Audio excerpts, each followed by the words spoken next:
Okay, so the Philadelphia Eagles are making some major changes for 2024. Plus, some reports have surfaced on why Haason Reddick was truly traded. One of them, though, has to be ridiculous. That's not all. Multiple players putting in work this offseason. Gardner Johnson calling out the media saying, put some respect on my name. And so not only is Saquon Barkley already working with QB1, but he's repping Philly like he's really one of us. What is going on, everybody? I go by Philly Mike, and this is the Philly Talk Podcast, and today we got a lot to get into. But before we do that, Eagle Nation, can I ask y'all for a quick favor?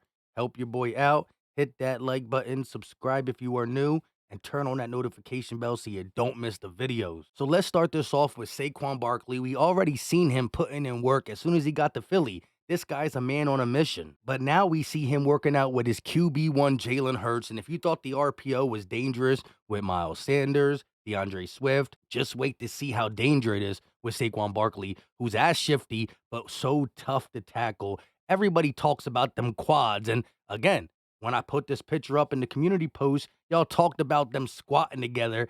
Crazy strength for both these guys. He's already been talking about how he's going to help the tush push, aka brotherly shove. That's what we call it. But it's not even just that. He's already showing he's one of us. Can't play the music, but he's DJing at a club in Philly. And hold up, wait a minute. Y'all thought he was finished. Comes on Meek Mill's, DJ'd by Saquon Barkley. Like I said, he's embracing the culture of brotherly love. And I can't wait to see a monster year from the new 26 on the Eagles roster. Since we saw him working with Jalen Hurts, let's hear what Jeff McClain had to say on the Fanatic as it pertains to Nick Sirianni and Jalen Hurts. I haven't heard anything specific on Hurts and Sirianni. I don't think it's a personal thing. I think maybe it has more to do with, like, hey, you're not putting me in the best position to succeed. Let's try to work on that. And I could totally agree. And that's why there's a new regime in Philly. This, to me, is an even bigger change than just switching your coordinators. Victor Williams reported after not having won the last 2 years under Nick Sirianni, the Eagles will be having a mandatory minicamp this offseason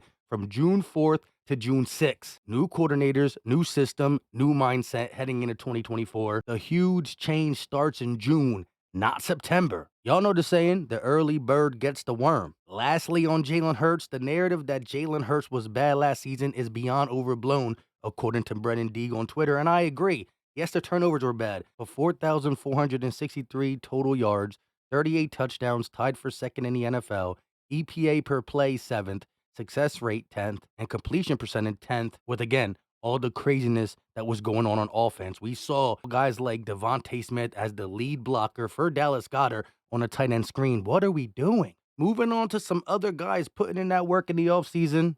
Gardner Johnson continues to push himself to another level. We saw what he did in 2022 with the Eagles. Had some good plays with the Lions when he was healthy. I know there's a narrative going around that he's injury prone. I don't believe it. Again, injuries happen in football. I think he's trying to prove that he's one of the best safeties, and he tweeted that. He said, when we talk about top safeties, be sure to mention me. Too much disrespect out there. We're in a productivity league, so if that's the case, look deeply into the statistics. Again, a guy like him doesn't just talk the talk, he walks the walk. And again, that's why I love him putting in work. ASAP Rocky. Kelee Ringo, another one putting up a workout video. And again, yes, just because there's not a video don't mean these guys are working out. They all do their thing. However, I need Kelee Ringo to step up. We traded a third-round pick to move up in the third round to get this guy. And before all the injuries and stuff, he was slated to be one of the top corners in that draft. And when you look at the sheer size, speed, athleticism, and strength, there's not many people that can match it from a physical standpoint. Slay was on the channel, and he spoke highly of Kelee Ringo, expecting a big year too. And I'm glad to see this guy working, because if James Bradberry don't live up to par, which I know a lot of you guys want to see him cut June 1st. We will wait and see. Kelee Ringo might have to step up. We also have Isaiah Rodgers, who can play outside. I'm curious to see what we give him a start at. Inside, outside, we'll figure it out. But if James Bradberry does choke, like a lot of y'all are projecting him to, Kelee Ringo, Isaiah Rodgers, we have his replacement. I'm not saying don't draft a corner, because our corners are 30 plus on both sides, but stay tuned to Kelee Ringo versus Isaiah Rodgers. Hold up real quick. As I was recording this, blockbuster trade per Adam Schefter. Bills are finalizing a trade to send four-time Pro Bowl wide receiver Stefon Diggs to the Houston Texans for a draft pick compensation, sources tell ESPN. Now, this don't affect the Eagles. However, everybody was down on the Haason Reddick trade. The Texans got Stephon Diggs, a 2024 6th-round pick, a 25th 5th-round pick, and all they gave to the Buffalo Bills was a 2025 2nd-round pick. That don't make the Haason Reddick trade look that bad, especially with us bringing in Bryce Huff to replace him. And we got the draft. Who knows if we go defensive end early. I will say this, a lot of star players are being traded for not that much. At the end of the day, the Cowboys are now the 2nd best team in their own state. They're not even the best team in Texas.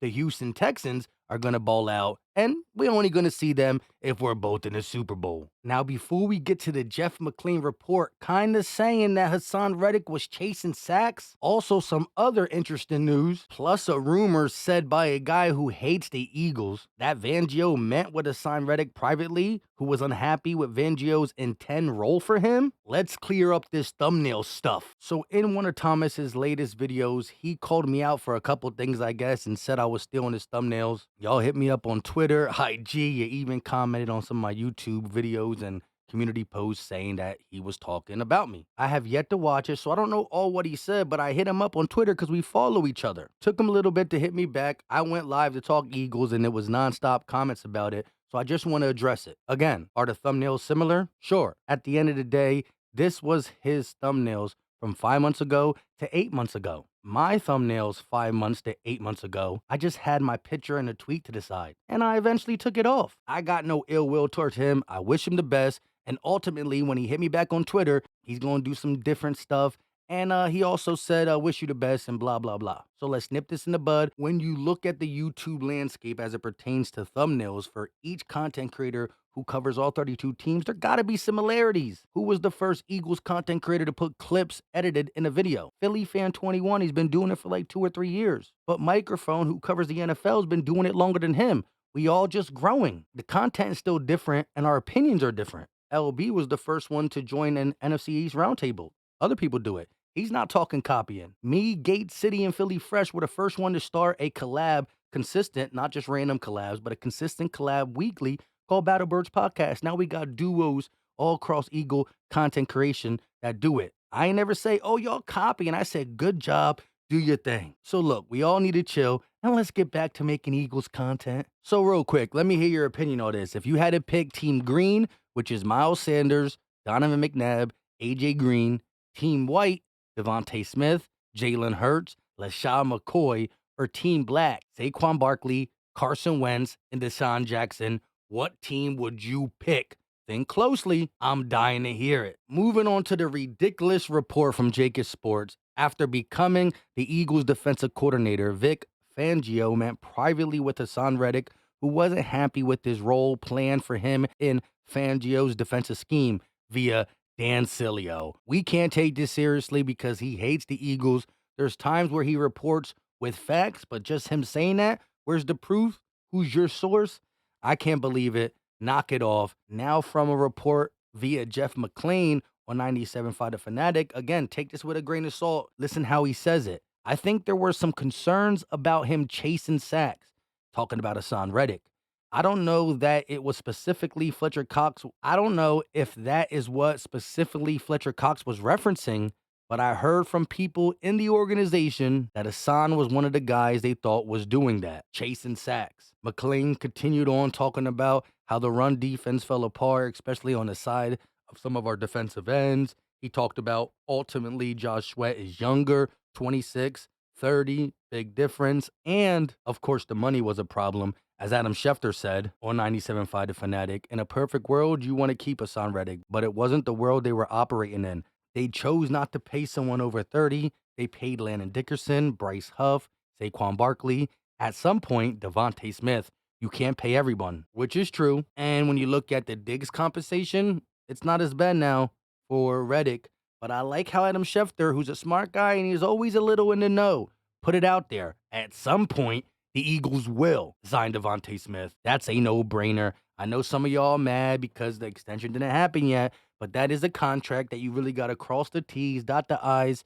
He most likely will be making more money than AJ eventually. We'll see where the extension for AJ comes down the line. I don't know. A lot to figure out, but we got Howie to do it. And although I was a little upset about the Hassan stuff, it's not looking too bad now. Lastly, a couple of things I want to touch on. At Birds did a Eagles mock draft. Definitely go follow them on Twitter. They drafted with the first pick, Cooper DeJean out of Iowa. With pick number 2 at 50, they go defensive end Darius Robinson out of Missouri. With the second pick, 53, linebacker Edrin Cooper out of Texas A&M. I don't know if he'll be there by then, but that would be a steal. With the 4th pick, they go wide receiver Brendan Rice out of USC, related to Jerry Rice. With the 5th round pick, they take safety Kenny Logan Jr. out of Kansas. With their second 5th round pick, they take tackle Garrett Greenfield out of South Dakota State. With their third 5th round pick, they take D tackle Christian Boyd out of North Iowa. And with their last pick, 6, they go tight end Tip Riemann out of Illinois. I like the first 4 picks. Let me know what y'all grade that. And once again, shout out to AAT Birds. Go follow them on Twitter and wherever else you can find them. Jason Kelce update. Eagle Nation tweeted WWE has reportedly reached out to Jason Kelce ahead of WrestleMania at the link this weekend, per Sean Ross Sapp. I won't be watching it, but I'll definitely check the highlights if he's involved. Lastly, the Swoop Scoops talked about what Barrett Brooks said as it pertains to linebacker Devin White. He thinks that Howie will eventually pay him. I'm not too sure, but I do expect a big year. This is what Barrett Brooks said. On the defensive side of the ball, I trust Devin White. I trust him to be the best version of himself and solidify that linebacker position and how he's going to end up paying him. He said that on The Fanatic a couple days ago. We are going to have to wait and see for that. With all that being said, I go by Philly Mike, and this is the Philly Talk Podcast. Do your boy a favor, hit the like button, subscribe if you are new, and turn on that notification bell so you don't miss the videos. A lot more coming, daily content. Vacation's over. We out.